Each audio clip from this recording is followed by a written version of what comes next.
রাত 2টো বাজে। নিস্তব্ধ কক্ষে ফোনের কর্কশ ভাইব্রেট শব্দটা ক্ষণে ক্ষণে বেজে উঠছে। খলিল তালুকদার ঘুমের মাঝে বিরক্ত হয়ে কপালে ভাঁজ ফেলে বেড সাইড টেবিলের উপরে রাখা ফোনটা হাতে তুলে নিভু নিভু চোখে ফোনের স্ক্রিনে নজর ফেলে দেখে ইংরেজি অক্ষরে বড় করে কে লেখা। খলিল তালুকদার তা দেখে সাহসা শোয়া থেকে উঠে লাফিয়ে বসেন আর তড়িৎ বেগে ফোন ধরে কানের কাছে নিতেই অপর পাশের লোকটি ঝাড়ি দিয়ে বলল, এতক্ষণ লাগে কলটা ধরতে? খলিল তালুকদার পাশে ঘুমিয়ে থাকা স্ত্রীকে এক পলক দেখে গায়ের শালটা জড়িয়ে ব্যালকনিতে আসে। শীতল দমকা হাওয়া এসে সারা গা বাড়ি খায়। ফোনের অপর পাশের মালিকটি পুনরায় বলল, কি হলো, কথা বলছেন না কেন? খলিল তালুকদার ধীর গলায় বললেন, কি হয়েছে? এত রাতে কল দিয়েছো কেন? কল দিব না তো কি করব? ওই জাহিনের গাড়ির ব্রেক ফেল কি আপনি করিয়েছেন? খলিল তালুকদার অবাক হয়ে পড়েন। ভ্রুদয়ের মাঝখানে ভাঁজ ফেলে বলেন, মানে? মানেটা হলো আপনি কি ওই জাহিনের গাড়ির ব্রেক কোনো গন্ডগোল ঘটিয়েছেন? কি বলছে এসব? আমি কোনো জাহিনের গাড়ির ব্রেক ফেল করতে যাব? হ্যাঁ, ভেবেছিলাম ওর ক্ষতি করব, কিন্তু পরে এই ভাবনা বাদ দিয়েছি। তার মানে আপনি এইসব করেননি? না, আমি এসব করিনি। সত্যি বলছেন তো? আরে হ্যাঁ রে বাবা, হ্যাঁ। তাহলে কে করলো? খলিল তালুকদার আগ্রহের সহিত বলেন, জাহিন কি গাড়ি অ্যাক্সিডেন্ট করে মারা গেছে? না, বেঁচে আছে। ধুর, কিন্তু এসব করলো কে? এটাই তো বুঝতে পারছি না, কে করলো? এই শালা নিজের আশেপাশে এত শত্রু বানিয়ে রেখেছে যে কে কখন ওর উপরে অ্যাটাক করে বুঝে উঠতে পারি না। খলিল তালুকদার সন্দিহান গলায় বলল, ওই ত্রিনবের হাত নেই তো এতে? জানি না, তবে খোঁজ চলছে কে এমনটা করেছে জানার জন্য। ঠিক আছে, তাহলে কে এই কাজটা করেছে আমাকে কিন্তু জানাবে। খলিল তালুকদার ফোন কেটে দেন। নিজেরই এখন চিন্তা লাগছে এটা ভেবে, এই ছেলেটার আশেপাশে এত শত্রুকান। নির্বাচনের দিন কি আবার জাহিনের উপর কোনোভাবে অ্যাটাক করবে নাকি কেউ? তবে এবার আর খলিল তালুকদার কিছু করবে না। যা করার তো করেই রেখেছে। দুর্নীতি করে নিজের পকেটের নিজের জন্য ভোট ভরে রেখে নিয়েছে। ফজরের আজান পড়েছে। দূর থেকে আজানের শ্রুতি মধুর ধ্বনি ভেসে আসছে। পাখিদের আনাগোনা বাড়তে শুরু করেছে, তাদের কলরব ছড়িয়ে পড়ছে চারিদিকে ধীরে ধীরে। অয়ন্তী চোখ মেলে তাকায় আজানের ধ্বনি শুনে। জাহিন যখন এসেছে তারপর থেকে তার চোখে ঘুম নাই, কিন্তু রাতের শেষ প্রহরে একটু চোখ লেগে এসেছিল। অয়ন্তীর চোখে ঘুম না আসার কারণে একটাই, জাহিনের মাথায় ব্যান্ডেজ। রাতে দুজনের মধ্যে স্বামী স্ত্রীর সম্পর্ক গড়ে ওঠার আগেই জাহিন ক্লান্ত হয়ে অয়ন্তীর বুকে মাথা রেখেই ঘুমিয়ে পড়ে। তখনই অয়ন্তী জাহিনের মাথায় হাত বুলাতে নিলে হাতে জাহিনের মাথার ব্যান্ডেজ বাড়ি খায়। তারপর থেকেই শুরু হয় অয়ন্তীর নানান জল্পনা কল্পনা জাহিনের মাথায় ব্যান্ডেজ নিয়ে।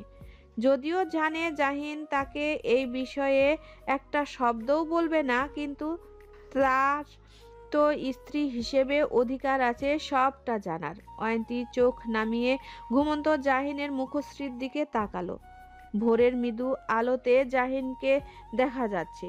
পরম শান্তিতে ঘুমাচ্ছে মানুষটা। কপালের ব্যান্ডেজের একটা জায়গা অল্প লাল হয়ে আছে, বোঝা যাচ্ছে এই জায়গাটা হয়তো কেটেছে। অয়ন্তী হাত বাড়িয়ে ক্ষত স্থানটা ছুঁয়ে দিল।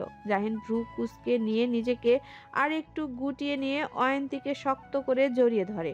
কয়েকক্ষণ পরেই জাহিন চোখ মেলে তাকায়। চোখ মেলে তাকাতেই অয়ন্তীর চোখের সাথে চোখ মিলিত হয়। অয়ন্তীর চোখের চাহনি অন্যরকম। হাজারটা প্রশ্ন ঘুরপাক খাচ্ছে এই চাহনিতে। জাহিন সেটা ঢের বুঝতে পারছে। জাহিন ঢোক গিলে দীর্ঘ নিঃশ্বাস ফেলে ভাঙ্গা গলায় প্রশ্ন করল, কি হয়েছে? অয়ন্তী দৃঢ় কণ্ঠে বলল, মাথা ব্যথা পেয়েছেন কি করে? জাহিন কিছুক্ষণ নীরব থেকে শোয়া থেকে উঠে বসে। উঠে বসতেই চিন চিন করে কপালের কাটা স্থানটায় ব্যথা অনুভব করলো। জাহিন বড় বড় শ্বাস ফেলে ব্যথাটা সহ্য করে নিল। অয়ন্তী জাহিনের এমন অবস্থা দেখে শোয়া থেকে উঠে ব্যতিব্যস্ত কণ্ঠে বলল। কি হয়েছে, মাথা ব্যথা করছে? ঠিক আছে আমি। অয়ন্তীর মেজাজ গরম হলো জাহিনের মুখে এই ঠিক আছি শুনে। আকস্মিক চেঁচিয়ে বলে উঠল। সবসময় ঠিক আছি বলে বেড়ান, কিন্তু আদৌ কি ঠিক আছেন কিনা তা নিয়ে সন্দেহ আছে আমার। জাহিন নির্বাক হয়ে তাকিয়ে রইল অয়ন্তীর দিকে। এই প্রথমবারের মতো স্ত্রীর এমন রাগী কণ্ঠ শোনার সৌভাগ্য হলো তার। জাহিনকে এমন নির্বাক ভঙ্গিতে তাকিয়ে থাকতে দেখে অয়ন্তী পুনরায় তেতে উঠে বলল।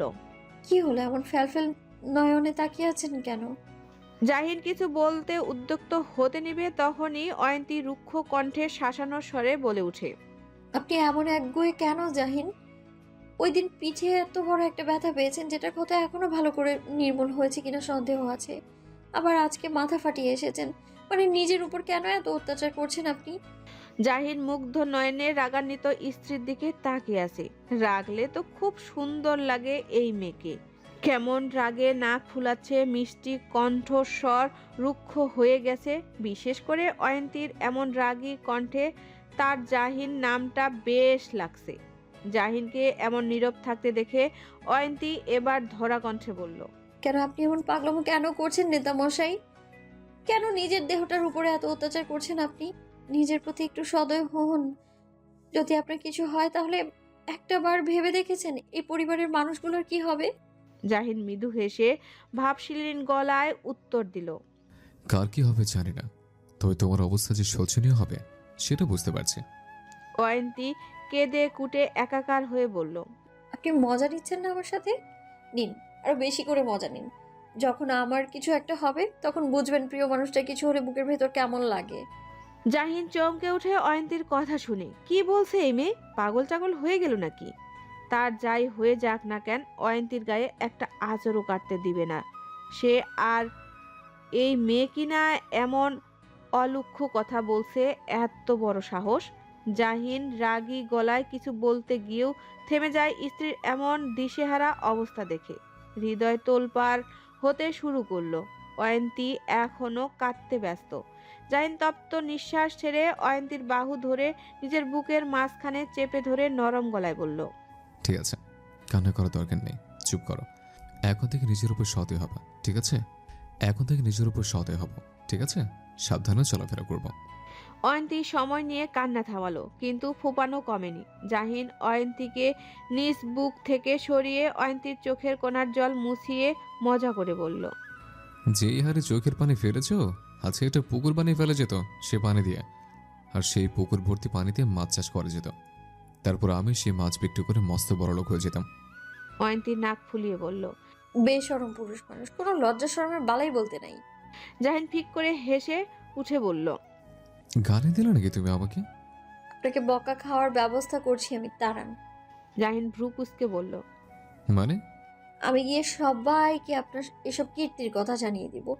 বাড়ির সবাই জানুক তাদের বড় ছেলে তাদের কাছ থেকে ঠিক কি কি লুকাচ্ছে। অয়ন্তী কথাটা বলে বেড থেকে নেমে দরজার দিকে এগিয়ে যায়। জাহিন তা দেখে চেঁচিয়ে বলল।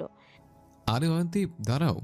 কিন্তু কে শুনে কার কথা? অয়ন্তী ধপ ধপ পায়ে দরজার কাছ থেকে এসে হাত বাড়িয়ে দরজার ছিটকিনি খুলতে উদ্যত হতে নিবে তখনই জাহিন অয়ন্তীকে পেছন থেকে জড়িয়ে ধরে বলল। তুমি কি পাগল হয়ে গেছো নাকি? অয়ন্তী নিজেকে জাহিনের বাহুডোর থেকে মুক্ত করার প্রয়াস চালিয়ে বলল। ছাড়ুন আমায়। জাহিন অয়ন্তীর মাথায় ফু দিয়ে বলল।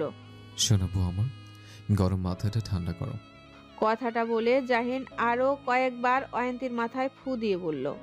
আমার মাথা গরম, বউ একটু মাথাটা ঠান্ডা করে দাও। এমনিতে বাবা চায় না আমি রাজনীতি করি।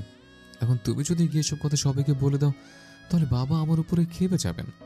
এখন তুমি কি চাও তেমন এই নিরীহ স্বামীটার উপরে তোমার রাগে শ্বশুরমশাই খেপে যাক? অয়ন্তী উপহাস করে বলল। কি, আপনি নিরীহ? অবশ্যই আমি নিরীহ।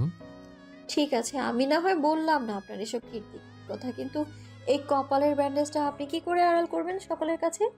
পিঠের ক্ষতটা না হয় কাপড়ের আড়ালে পড়ে আছে, কিন্তু এটা তো আড়াল করতে পারবেন না। এটা আমার উপর ছেড়ে দাও, কিন্তু তার আগে তুমি কথা দাও বাড়ির কাউকে কিচ্ছু বলবে না এই বিষয়ে। ভেবে দেখতে হবে বলবো কি বলবো না। জাহিন হতভম্ব হয়ে বলল। তুমি কি আমাকে ব্ল্যাকমেল করছো নাকি? অয়ন্তী দু কাত নাচিয়ে বলল। আপনার যেটা মনে হয়। জাহিন বুঝলো এই মেয়েকে এভাবে নয়, ইমোশনাল কথা বলে আগে মান্নাতে হবে। জাহিন অয়ন্তীকে ছেড়ে দিয়ে অভিমানী কণ্ঠে বলল। ঠিক আছে, যাও বলে দাও। তাতে তুমি যদি খুশি হও তাতে আমিও খুশি। এই কয়েকটা শব্দের কথা অয়ন্তীর মনকে গলিয়ে দিল। অয়ন্তী ভেঙে ভেঙে বলল। ঠিক আছে ঠিক আছে, বলবো না আমি। জাহিন মনে মনে হাসলো, কিন্তু তা প্রকাশ না করে গম্ভীর কণ্ঠে বলল। না না, তুমি যাও, সবাইকে গিয়ে সবটা বলে দাও। অয়ন্তী জাহিনের বাহু ধরে বলল। বলছি তো বলবো না, কিন্তু এর জন্য আমার একটা প্রশ্নের উত্তর দিতে হবে আপনাকে। কি উত্তর? কপাল ফাটলো কি করে আপনার? জাহিন অবলীলায় বলল। গাড়ি ব্রেক ফেল করেছিল, তার জন্যই এমনটা হয়েছে, তবে বেশি ব্যথা পায়নি। আপনি কবে ব্যথা পেয়েছেন সেটাকে বলুন তো। জাহিন অয়ন্তীর দু কাঁধে হাত রেখে ধীর কণ্ঠে বলল। যেদিন তুমি আঘাত করবে সেদিন ব্যথা পাবো, বুঝলে? অয়ন্তী হতাশ নিঃশ্বাস ফেলে বলল। এখন এটা বলুন সবার কাছে থেকে, এটা কি করে লুকাবেন আপনি? আমি ফ্রেশ হয়ে এসে তোমাকে দেখাচ্ছি। জাহিন ওয়াশরুমে চলে যায় ফ্রেশ হতে। অয়ন্তী এই ফাঁকে সুন্দর করে বিছানাটা গুছিয়ে নেয়। জাহিন ফ্রেশ হয়ে বের হয়, কিন্তু মাথায় ব্যান্ডেজটা খুলে ফেলেছে, শুধু কপালের কাটা স্থানের জায়গাটা ব্যান্ডেজটা আছে। অয়ন্তী জাহিনের দিকে এগিয়ে এসে বলল। পুরো ব্যান্ডেজটা খুলে ফেলবেন কেন? জাহিন হাতের সাহায্যে পুরো কপাল জুড়ে চুল ফেলে বলল। এবার বোঝা যায় আমার কপালে কোনো ব্যান্ডেজ আছে কিনা?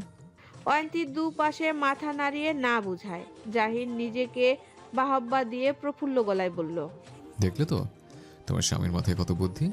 অয়ন্তী মাথা উপর নিচ নাচাতে নাচাতে বলল। দেখছি আর অবাক হচ্ছি। আর অবাক হতে হবে না, আপনি বরং নিচে গিয়ে এক কাপ চা বানিয়ে আনেন। যাচ্ছি। হাজার চেষ্টা করেও পরিবারের সকলের কাছ থেকে জাহিন কিছু লুকাতে পারল না। সেই মায়ের কাছে হাতে নাতে ধরা পড়ল। আর তখন শুরু হলো মায়ের আর দাদুর আহাজারি। জাহিন কোনো রকম ভাবে এসব কাটিয়ে বাড়ির বাইরে বের হতে পেরেছে, কিন্তু মাঝ রাস্তায় এসে গাড়ির টায়ার পাংচার হয়ে যায়। কাইব যেহেতু টায়ার চেঞ্জ করতে পারে, সেহেতু সেটার কাজেই করছে। আর জাহিন চোখ বন্ধ করে মাথাটা ছিটে হেলিয়ে দিয়ে বসে আছে টায়ার চেঞ্জ করার শেষে পথে। এমন সময় গাড়ির ফ্রন্ট থেকে ফোনের ভাইব্রেট শব্দ ভেসে আসে, কিন্তু তার ফোন তো ভাইব্রেট করা নয়। তাহলে জাহিন ফ্রন্ট থেকে ফোনটা বের করলো। এই ফোনটা কাইফের। ফোনের স্ক্রিনে জলজল করছে ইংরেজি হাতের কে লেখাটা। কার নাম্বার, কে দিয়ে সেভ করেছে কাইফ? জাহিন কাইফের একবার ডাক দিল, কিন্তু কাইফ নেই, হয়তো হাত ধুতে গেছে। জাহিন ফোনটা রেখে দিল। আর একজনের ফোন ধরাটা ঠিক নয়, কিন্তু একের পর এক কল দিয়ে যাচ্ছে, হয়তো কারো গুরুত্বপূর্ণ কল হবে। জাহিন কলটা ধরে কানের কাছে ধরতেই ওপাশ থেকে একজন পুরুষের কণ্ঠ ভেসে আসে। কি হলো? কি এতক্ষণ লাগে কল ধরতে? আর জাহিনের গাড়ি কে ব্রেক ফেল করেছে, এই বিষয়ে কিছু জানা গেছে? জাহিন হকচকিয়ে উঠে কণ্ঠ শুনে। এই কণ্ঠ তার বড্ড পরিচিত। এই কণ্ঠের মালিকের সাথে তার সাপে নেউলের সম্পর্ক। সেই কণ্ঠের মালিকের সাথে কাইফের কিসের লেনদেন? আর তার অ্যাক্সিডেন্টের খবর তো বাইরের কেউ জানে না। তাহলে খলিল তালুকদার কি করে জানলো? কোনোভাবে কি কাইফের সাথে সত্যি খলিল তালুকদারের যোগাযোগ আছে? তবে কি তার সন্দেহ সত্যি? খলিল তালুকদার চিৎকার করে বলল। কি হলো? কি কয়েন কথা বলছেন না কেন? জাহিন ধুম করে কল কেটে দিয়ে ফোনটা আগের জায়গাতেই রেখে দেয়। তার মানে কাইফ যেই রাতে অয়ন্তীকে সে পেয়েছিল, ওই রাতেই জাহিনের সন্দেহ হয় কাইফের উপর। কারণ কাইফ সবার আড়ালে গিয়ে সেই সময় কাউকে ফোন করে। তখন জাহিন সেটা আমলে নেয়নি, কিন্তু সন্দেহ হয়েছিল তার। আর সন্দেহটা যে এভাবে সত্যি করে দিবে কাইফ, এটা সত্যি অবিশ্বাস্য ছিল। কাইফ আসছে, জাহিন নিজেকে স্বাভাবিক করে নিয়ে বসে থাকে।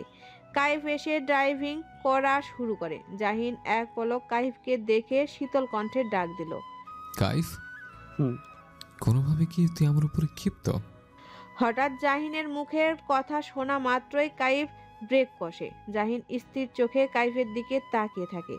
কাইফ হতভম্ব হয়ে জাহিনের দিকে ফিরে বলল। মানে হঠাৎ এই প্রশ্ন? জাহিন হেসে বলল। এমনি জানতে চাইলাম আর কি।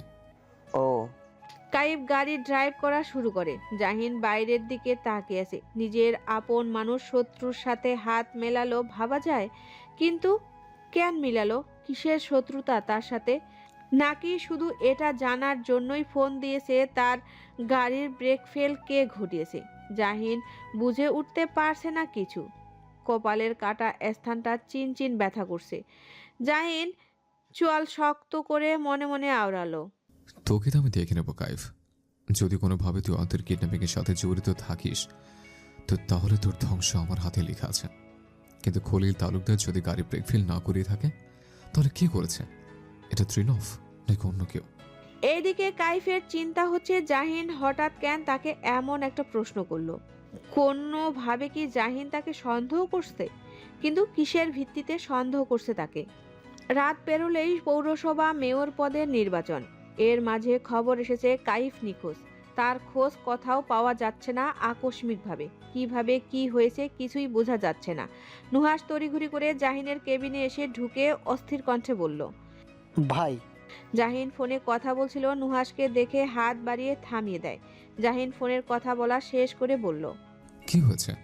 কার্ডকে পাওয়া যাচ্ছে না। জাহিন স্থির কণ্ঠে বলল। কখন থেকে? ভাই, অনেকক্ষণ ধরে ওকে ফোন করা হচ্ছে কিন্তু ফোন ধরছে না। সব জায়গাতে ওর খোঁজ নেওয়া হয়েছে কিন্তু ওর হুদিশ পাওয়া যাচ্ছে না। জাহিন মাথা নাড়াতে নাড়াতে বলল। নুহাস হতবাক হয়ে পড়ে জাহিনের কথা শুনে। যে জাহিন নিজের আপন জনের কিছু একটা হলে অস্থির হয়ে পড়ে, সেই জাহিন কাইফের নিখোঁজ হওয়ার খবরটা পেয়ে এতটাই স্থির কি করে থাকছে? নুহাস হতবাক হয়ে বলল। তুমি এতটা চিন্তামুক্ত কি করে এই খবরটা শুনে? জাহিন চবর্গীয় শব্দ উচ্চারণ করে বলল। আমি চিন্তামুক্ত নই নুহাস। এমনিতে রাত বলে নির্বাচন, এই নির্বাচনের চিন্তায় আমি শেষ হয়ে যাচ্ছে। এখন কাইফের নিখোঁজ হওয়ার ব্যাপারটা নিয়ে ভাবতে পারছি না। আরও হয়তো আছে কোথাও। আর যদিও ওকে কে অপহরণ করে থাকে তাহলে নিশ্চয়ই অপহরণকারীরা আমাদের ফোন করে মুক্তিপণ চাইবে। আর যদি না চায় তাহলে বুঝে নেব ও নিজে নিজেকে অপহরণ করিয়েছে কোনোভাবে আমার থেকে লুকিয়ে থাকার জন্য। নুহাস ভ্রু কুঁচকে বলে। মানে? কিছু না, তুই যা। কি কি কাজ বাকি আছে সব কমপ্লিট কর গিয়ে। এসব চিন্তা না করে, হাতে বেশি সময় নেই। নুহাস এক রাশ চিন্তা নিয়ে জাহিনের কেবিন থেকে বেরিয়ে গেল। খুব অদ্ভুত লাগলো আজ জাহিনের ব্যবহার তার কাছে। জাহিনকে কিছু লুকাতে চাইছে তার কাছ থেকে, কিন্তু কি সেটা? জাহিন ফোন হাতে নিয়ে আনসেভ করা একটা নাম্বারে ফোন করলো। ফোনের অপর প্রান্তের মানুষটি কল ধরতেই জাহিন গম্ভীর কণ্ঠে বলে। কি অবস্থা ওর? ভাই বড্ড উশৃঙ্খল মাল, চেঁচিয়ে যাচ্ছে শালা একাধারে, থামার নাম নেই। আটকে রাখ ওকে, কোনোভাবেই ছাড়বি না। নির্বাচনের কাজটা শেষ হোক, তারপর ওর সাথে আমি মুখোমুখি হব। জি ভাই। জাহিন কান থেকে ফোন সরিয়ে নেয়। কপালে দুশ্চিন্তার বলিরেখা ফেলে এক নজরে ফ্লোরের দিকে তাকিয়ে রইল। নির্বাচনের কার্যক্রমটা শুধু একবার শেষ হোক, তারপর নিজের জীবন থেকে সব আগাছাগুলো এক এক করে সরাবে। ভোর হয়ে এসেছে। দূর হতে আজানের ধ্বনি ভেসে আসছে। জাহিন আর নুহাস রাতে আর বাড়ি আসেনি। শেখ বাড়ির প্রত্যেকটা সদস্যর আজ চিন্তার দিন। আজ প্রায় 10 বছর পর শেখ বাড়ির সদস্যদের মতো একজন সদস্য এই নির্বাচনের মাঠে নেমেছে, তাও বাড়ির বড় ছেলে।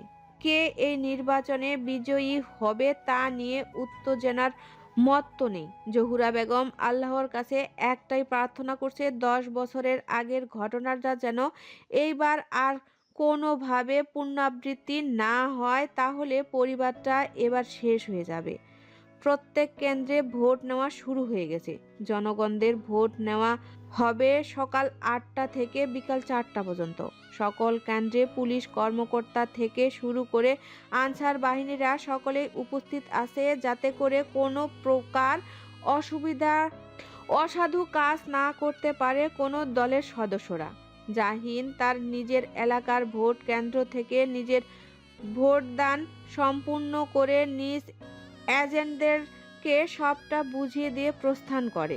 যত সময় যাচ্ছে তত চিন্তার পরত বাড়তে শুরু করছে। কে জিতবে কে হারবে এসব নিয়ে জল্পনা কল্পনা চলছে আনাচে কানাচে সকলের মাঝে। তবে একজন প্রার্থী তো ভেবেই রেখেছে তার জয় নিশ্চিত, কিন্তু আদৌ কি তিনি নিজের জয় নিশ্চিত করতে পারছেন নাকি শুধু মরীচিকার ন্যায় স্বপ্ন দেখে যাচ্ছেন? তবে সেটা প্রমাণ হবে ভোট গণনার পর। শেখ বাড়ির সকল পুরুষ সদস্যরা ভোট প্রদান করছেন। জাহিন বাবা চাচা ভাইকে বাড়ি যেতে তাড়া দিচ্ছে, কিন্তু কেউ যেতে চাচ্ছে না জাহিনকে ছেড়ে। কিন্তু জাহিনের জেদের কাছে হার মেনে বাবা চাচা ভাই বাড়ি ফিরে এসেছে। সারাপ এদিকে ওদিকে তাকাচ্ছে, কিন্তু যাকে দেখার জন্য এতটা উদ্বিগ্ন হয়ে এদিকে ওদিকে তাকাচ্ছে তার দেখা পাচ্ছে না।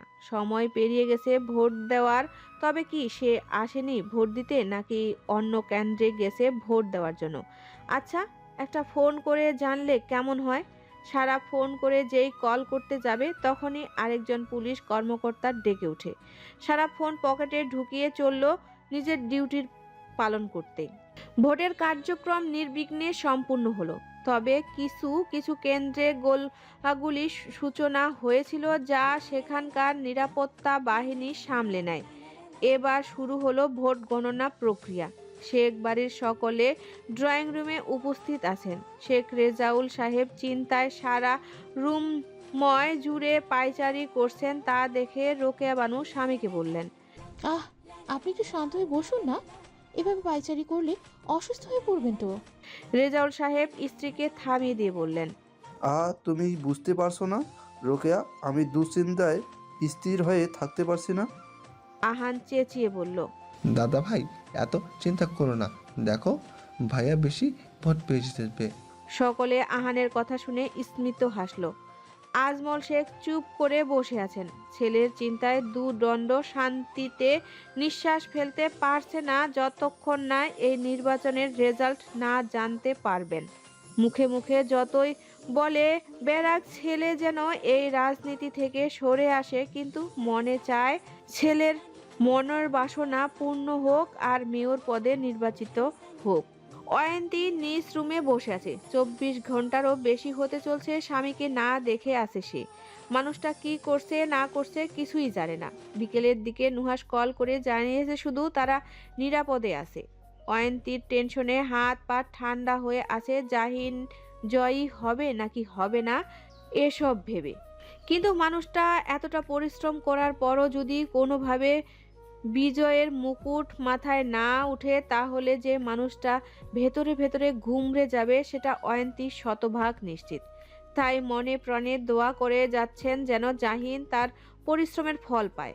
অয়ন্তী বারবার ফোনের দিকে তাকাচ্ছে, প্রিয় মানুষটির একটিবার ফোন পাওয়ার অপেক্ষায়। যদিও বা সে জানে জাহিন ব্যস্ত আছে, চাইলেও জাহিন তাকে ফোন দিতে পারবে না।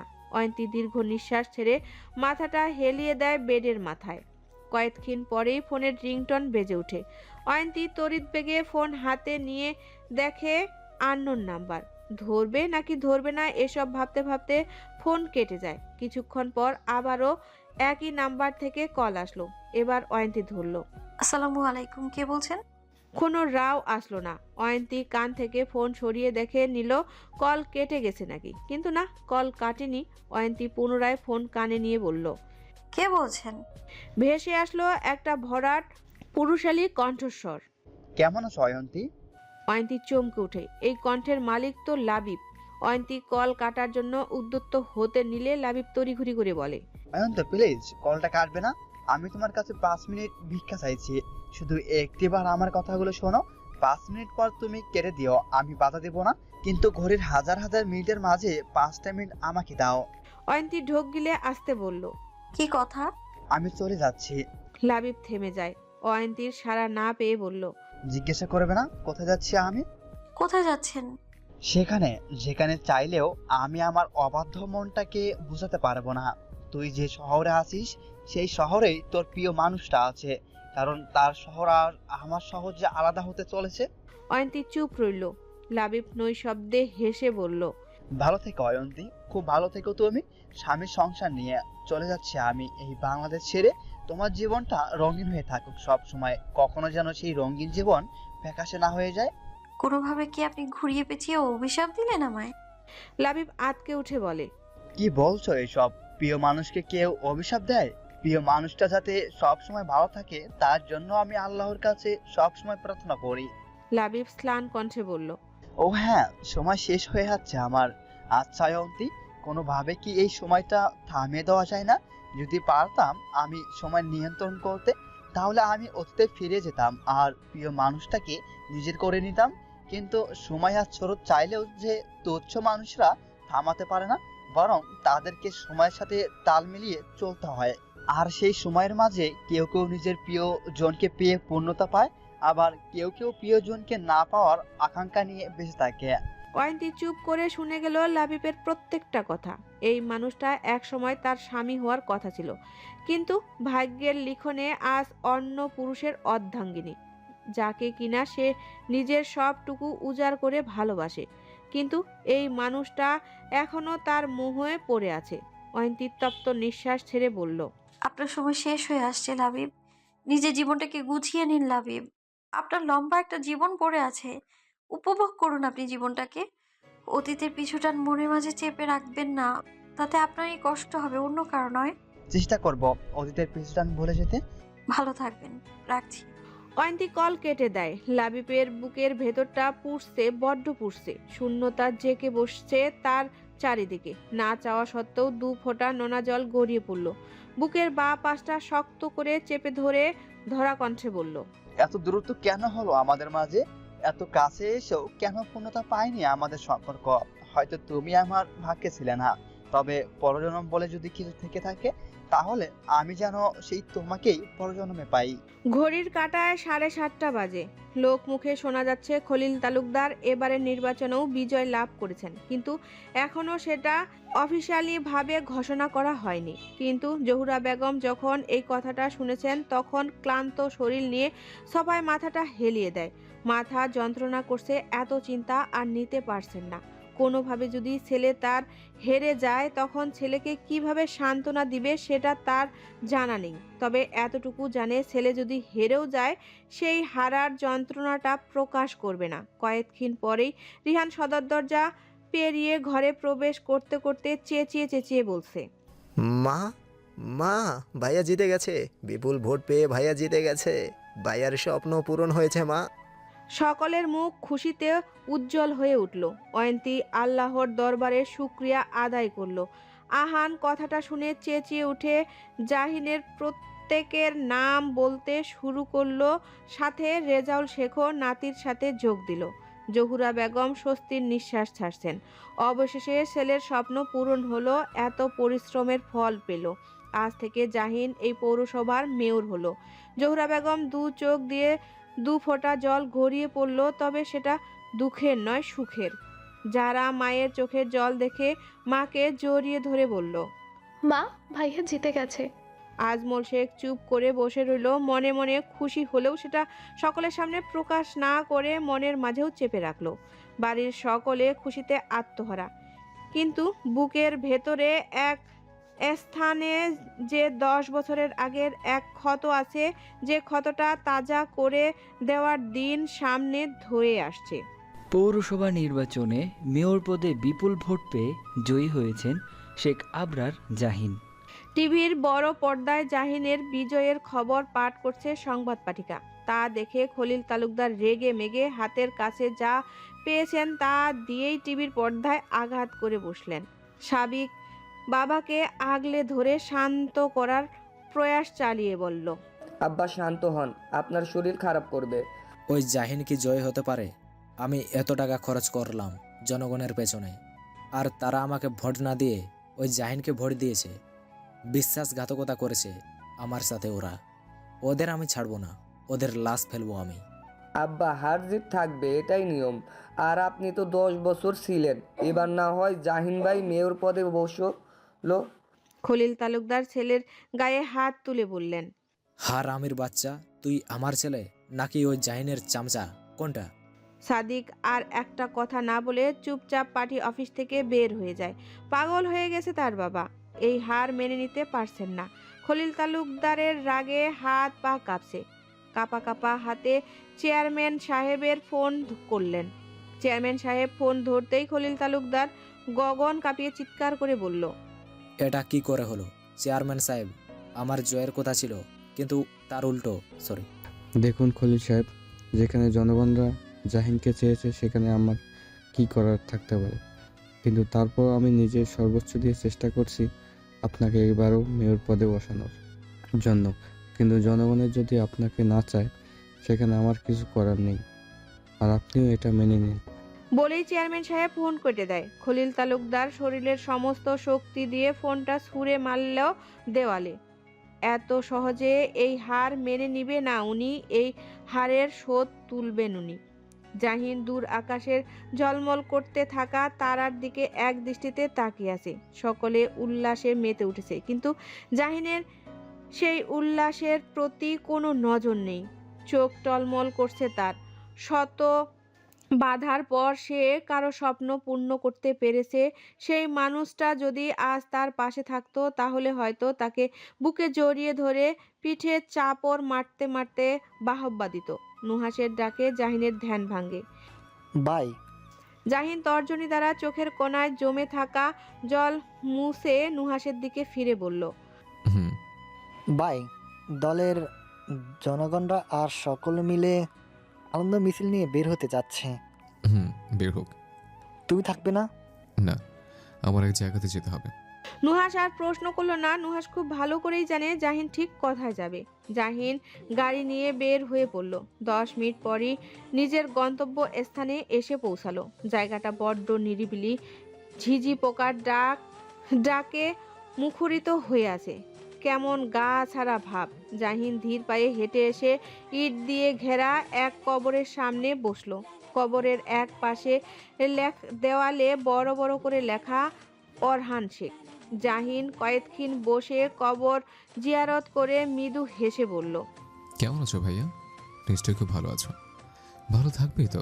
তোমার স্বপ্ন যে পূরণ হয়েছে। দেখো, আমি মেয়র পদে জয়ী হয়েছে। তুমি খুশি হয়েছো তো ভাইয়া? তুমি খুশি হলে আমিও খুশি। বলতে বলতে জাহিনের চোখ বেয়ে গড়িয়ে পড়ল অজস্র পানিগোনা। জাহিন মাটি স্পর্শ করে ধরা গলায় বলল, খুব ইচ্ছে করছে তোমার জড়িয়ে ধরতে ভাইয়া, খুব। বলেই ডুকরে কেঁদে ওঠে। এই কান্না আর কে না দেখলে নুহাস দূর থেকে সবটা দেখছে। নুহাস জাহিনকে একা ছেড়ে দেয়নি, সেও জাহিনের পেছনে পেছনে এসেছে। নুহাস চাইলে জাহিনকে গিয়ে সান্ত্বনা দিতে পারত, কিন্তু তা না করে চুপ করে দাঁড়িয়ে রইল। কান্না করুক, প্রাণ খুলে আজ জাহিন কান্না করুক, তাহলে বুকের চাপা কষ্টটা একটু হলেও কমবে।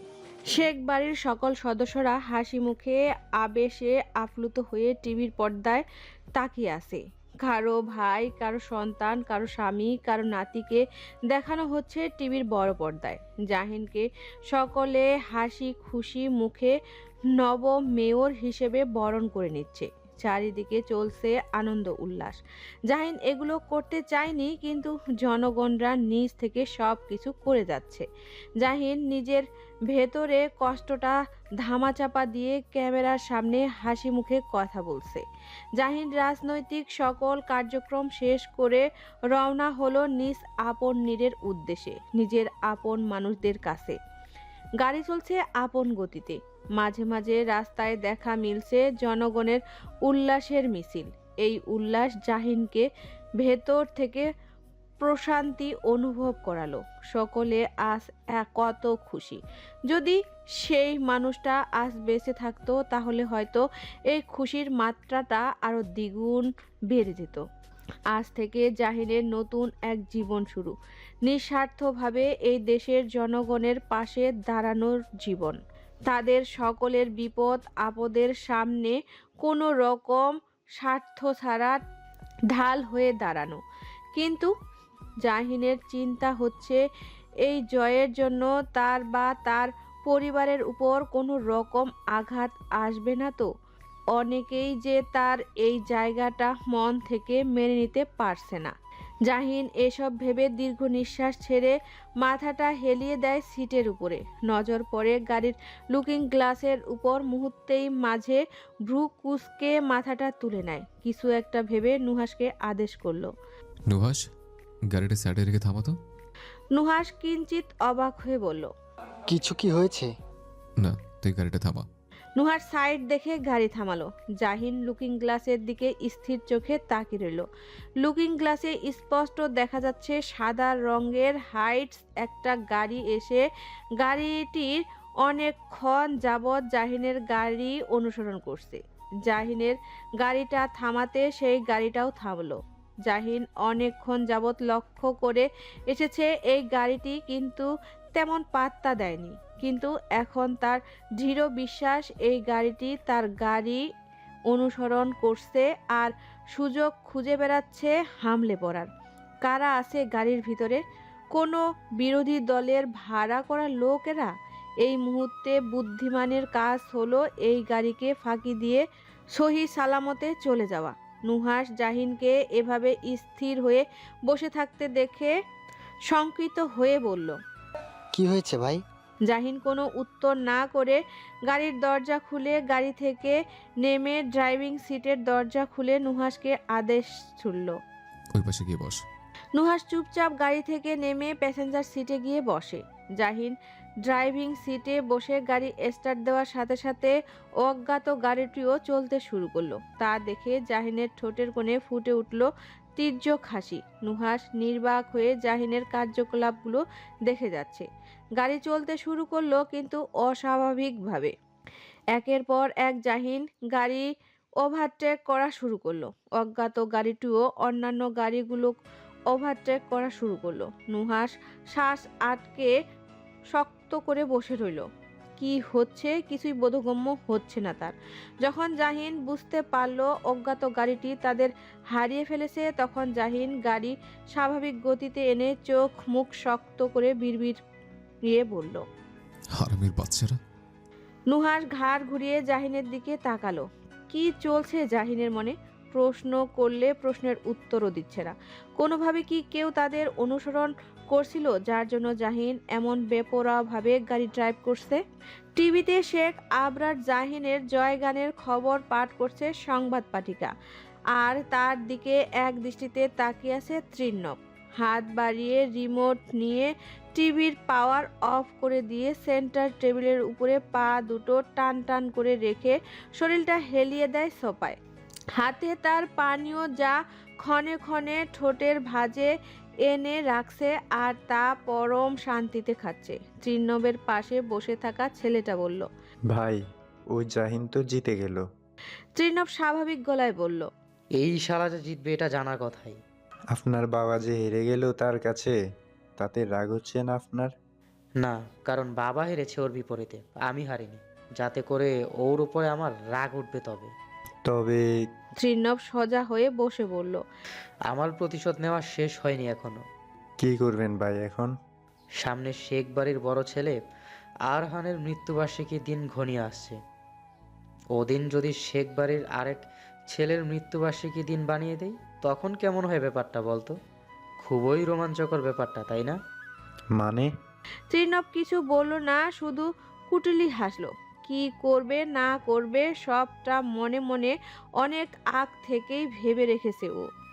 জনসম্মুখে ওর গালে হাত তুলেছিল জাহিন। এর সত্য এখনো কড়ায় গন্ডায় নেওয়া হয়নি, কিন্তু এবার নেওয়া হবে, আর সেই দৃশ্য সে প্রাণ ভরে দেখবে। তার চর খাওয়ার দৃশ্যটা সে যতটা ক্ষোভ আর আক্রোশ নিয়ে দেখেছে, এবার জাহিনের যন্ত্রণার ছটফট করার দৃশ্যটা সে প্রশান্তি নিয়ে দেখবে। সদর দরজা পেরিয়ে জাহিন অন্দরমহলে প্রবেশ করলো। গোটা দুদিন পর আপনজনদের দেখা মিলল। সকলে উপস্থিত আছে, কিন্তু তার অর্ধাঙ্গী কোথায়? কোথায় আছে মেয়েটি? জহুরা বেগম ছেলের দিকে এগিয়ে আসলেন। জাহিনও ঠোঁটের কোণে হাসি রেখে এগিয়ে যান জন্মদাত্রী মায়ের দিকে। জহুরা বেগম ছেলের দিকে এক দৃষ্টিতে তাকিয়ে আছেন। এই তো সেই দিনের কথা, যেদিন ওনার প্রথম মাতৃত্বের স্বাদ পূরণ করে ওনার কোল জুড়ে ছোট্ট জাহিন এই জগতে ভূমিষ্ঠ হয়েছিল। কতই না সুন্দর ছিল সেই অতীতের দিনগুলো। আজ সেই জাহিন কত বড় হয়ে গেছে, আর তার কাঁধে এখন হাজারটা দায়িত্ব অর্পিত। জহুরা বেগমের চোখ অশ্রুতে টলমল করছে। জাহিন মায়ের চোখের জলটা মুছে নিয়ে নম্র গলায় বলল, কি হচ্ছে আমার মায়ের? জহুরা বেগম কান্নার মাঝে হেসে হেসে বললেন, দেখছি আমার ছোট্ট জাহিনকে, যে একসময় আমার কোল আলো করে এসেছিল, যে একসময় ছোট্ট ছোট্ট পা দুটো মাটিতে ফেলে হাঁটা শিখেছিল, সে একসময় প্রথমবারের মতো আধো আধো গলায় আমায় মা বলে ডেকেছিল। সেই জাহিন আজ এত বড় হয়ে গেছে। জাহিন কোনো কিছু না বলে কোমর বাঁকিয়ে মাকে জড়িয়ে ধরল। সেই হৃদয় কাড়া দৃশ্যটা দেখে সকলের চোখের কোণায় পানি জমে গেছে। জাহিন মাকে ছেড়ে দাদু আর দাদা ভাইয়ের কাছে গিয়ে দোয়া নিল। এবার বাবার কাছে যাওয়ার পালা। জাহিন বাবার সামনে এসে দাঁড়াতেই আজমল শেখ ছেলের কাঁধে চাপড় মেরে গর্ববোধ করে বললেন, ভালো করেছো, জীবনে অনেক বড় হও এই দোয়া করি প্রাণ ভরে। আকস্মিক জাহিন বাবাকে আলিঙ্গন করে বসলো। আজমল শেখ পিলে চমকে উঠলেন ছেলের এহেন কাজ দেখে। পরক্ষণে নিজেকে সামলে নিয়ে মুচকি হেসে ছেলের পিঠে হাত বুলিয়ে দিলেন। জাহিন নিজ কক্ষে আসলো। কক্ষে প্রবেশ করতেই অর্ধাঙ্গীর দেখা মিলল। জাহিনের ঠোঁটের কোণে ফুটে উঠল মুচকি হাসি। অয়ন্তী ব্যস্ত হাতে জাহিনের জামা কাপড় বের করছে ওয়ার্ড্রপ থেকে। এতক্ষণ সে উপর থেকে নিচে ঘটে যাওয়া সবটা ঘটনা দেখছে। অয়ন্তী জাহিনের অস্থিরতা টের পেল, তবে স্বামীর পানে না তাকিয়ে জাহিনের জামা কাপড় বিছানার উপর রেখে বলল, ফ্রেশ হয়ে নিন, অনেক ধকল গেছে আপনার উপর দিয়ে। অভিমানের স্বর বইছে বউয়ের কণ্ঠে। অবশ্য অভিমান হওয়াটাই স্বাভাবিক। পুরো দুদিন স্ত্রীর কোনো খোঁজ রাখেনি সে। হাতে সময় পেলেও স্ত্রীর খবর নেয়নি সে।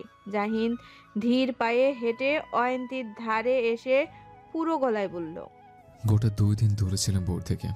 ভেবেছিলাম বউ হয়তো আমাকে কাছে পেয়ে আমার বুকের শূন্যতা পূরণ করবে, আমাকে জড়িয়ে ধরে।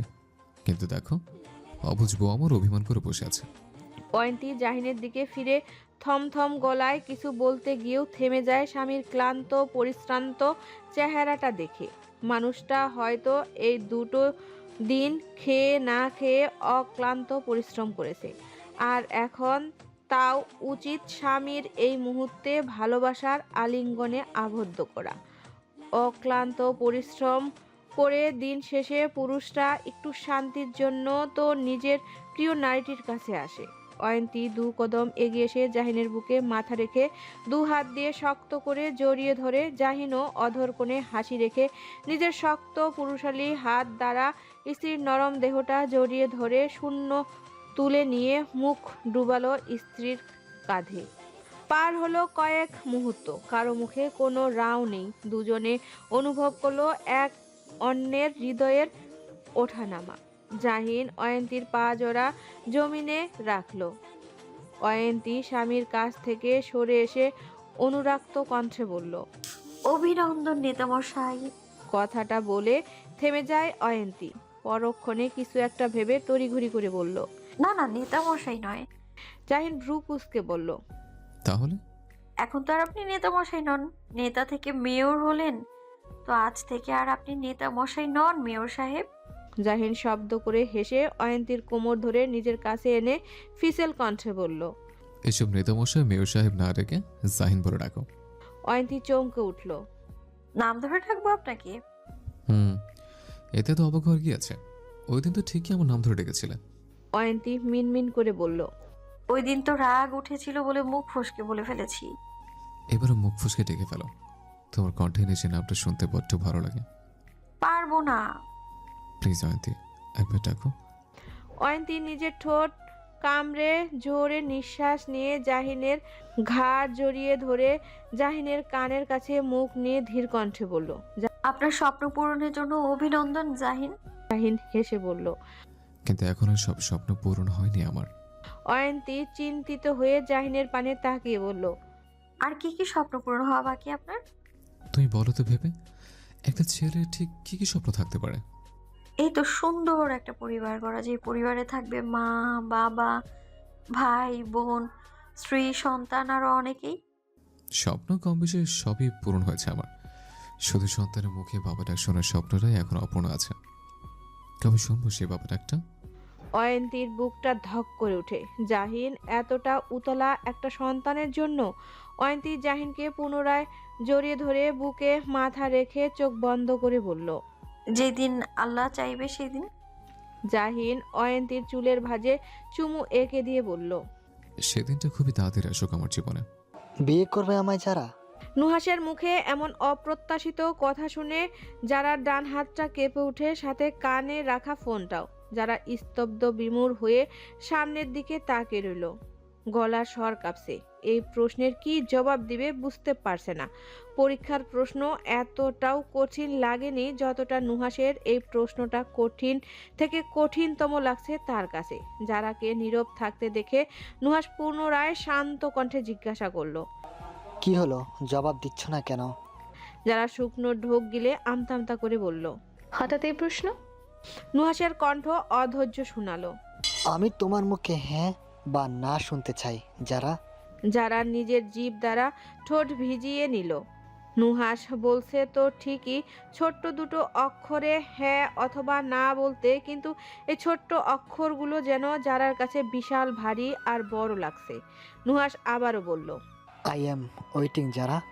হ্যাঁ, যারা চায় নুহাসকে বিয়ে করতে, ভালোবাসার একান্ত মানুষটিকে সারা জীবনের জন্য নিজের করে পেতে চায়, কিন্তু কণ্ঠস্বর রোধ হয়ে আসছে তার। যারা চোখ বন্ধ করে প্রাণ ভরে নিঃশ্বাস নিয়ে মৃদু কণ্ঠে বলল, নুহাস পুনরায় প্রগাঢ় গলায় বলল, ঠিক আছে, তৈরি থেকো আমার স্ত্রী রূপে নিজেকে গ্রহণ করার জন্য। বলেই কল কেটে দেয় নুহাস। যারা এখনো অনুভূতিহীনভাবে বসে রইল। কি বলল এটা নুহাস? নিজেকে নুহাসের স্ত্রী রূপে গ্রহণ করার জন্য তৈরি থাকার জন্য কি করতে চাইছে এই লোক? নতুন দিনের সূচনা। গাড়ি থেকে নামে কাজী অফিসের সামনে প্যাসেঞ্জার সিটে বসা যারা নির্বাক ভঙ্গিতে নুহাসের দিকে তাকালো। নুহাস নিজের সিট বেল্ট খুলে যারার সিট বেল্ট খুলে দিয়ে ভাবশীলীন গলায় বলল, নামো। যারা অবিশ্বাস্য গলায় বলল, এখানে কেন এসেছি আমরা? নুহাসের সহজ সাবলীন উত্তর, বিয়ে করতে। যারা আতকে উঠে বলল, মানে? মানেটা হলো তোমার আর আমার বিয়ে হবে এই মুহূর্তে। যারা দিশেহারা কণ্ঠে বলল, কি পাগলের প্রলাপ বকছো তুমি নুহাস ভাই? আকস্মিক নুহাস যারার দু বাহু চেপে ধরে চেঁচিয়ে বলল, হ্যাঁ, আমি পাগলের প্রলাপ বকছি, কারণ তোমাকে হারানোর ভয় আমাকে প্রতিনিয়ত আমার হৃদয়ে জেগে পড়ছে। তুমি নিজে বলেছ রাতে আমাকে বিয়ে করতে চাও। হ্যাঁ, আমি তোমায় বিয়ে করবো বলেছি। তার মানে এই নয় আমি তোমায় লোকচক্ষুর অন্তরালে কিংবা আমার পরিবারের কাউকে না জানিয়ে এভাবে গোপনে বিয়ে করব। নুহাস নিজের পেশিবহুল দু হাত দিয়ে যারাকে নিজের বুকে শক্ত করে গেথে ধরে ধরা কণ্ঠে বলল, আমি পারবো না যারা তোমাকে অন্য কারো হতে দেখতে। আমি ওই দিন সত্যি মরে যাব যেদিন তুমি অন্য পুরুষের হবে। যারা এতক্ষণ বেয়ে বুঝতে পারল নুহাসের মনের ভাবটা, যে ভাবটা সেও প্রতিনিয়ত পেয়ে আসছে, কিন্তু তা বলে এভাবে গোপনে বিয়ে করে নিবে এটা হয় না। এটা অন্যায়, নিজের পরিবারের সাথে অন্যায় করা হবে, যে অন্যায়টা যারা মরে গেলেও করতে পারবে না। দরকার পড়লে পরিবারের সকলকে বোঝানোর প্রয়াস করবে, তারপরও যদি পরিবার না মানে তাহলে অন্য ব্যবস্থা নেওয়া হবে। আর পরিবার না মানলেও জাহিন মেনে নিবে তাদের এই সম্পর্কটা। যারা দৃঢ় বিশ্বাস। নুহাস যারার কোমরে হাত রেখে নিজের কাছে আরো টেনে নেয়।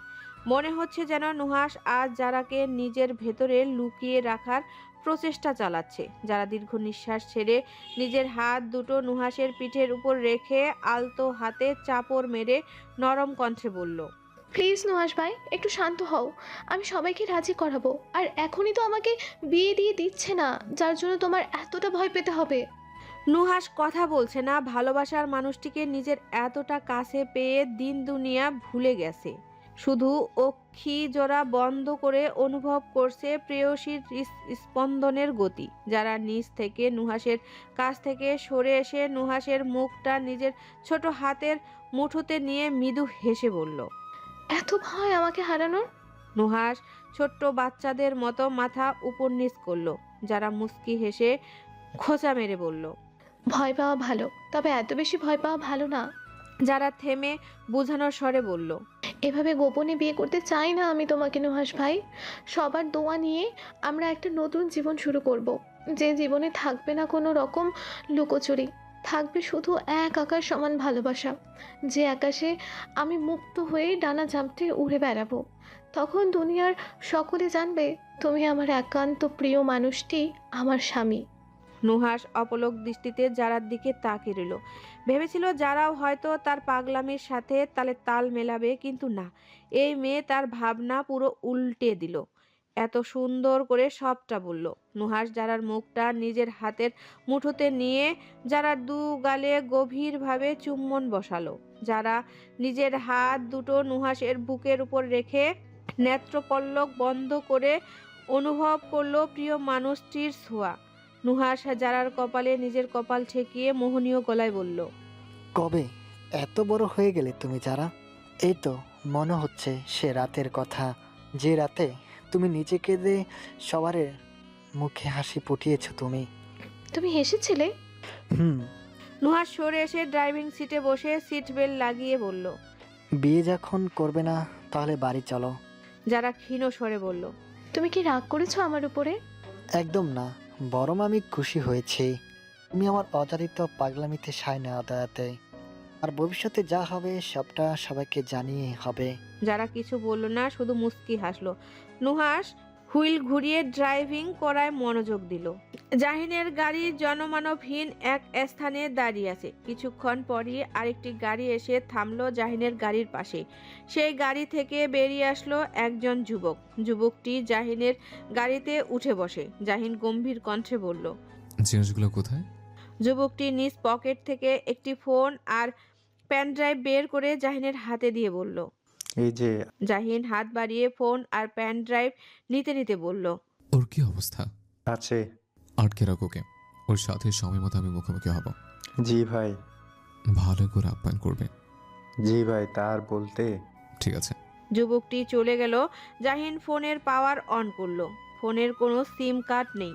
ভেসে উঠল কায়েফের হাস্য উজ্জ্বল চেহারা। এই ফোনেই জাহিনকে নিজের লক্ষ্যে পৌঁছে দিবে, শুধু সময়ের অপেক্ষা। জাহিন কিছুক্ষণ কায়েফের ছবির দিকে তাকিয়ে থেকে একে একে ফোনের থাকা সকল ডাটা চেক করতে শুরু করলো। শুরু থেকে খলিল তালুকদারের সাথে যোগাযোগ চলে আসছে কায়েফের। জাহিন এবার গ্যালারিতে প্রবেশ করলো।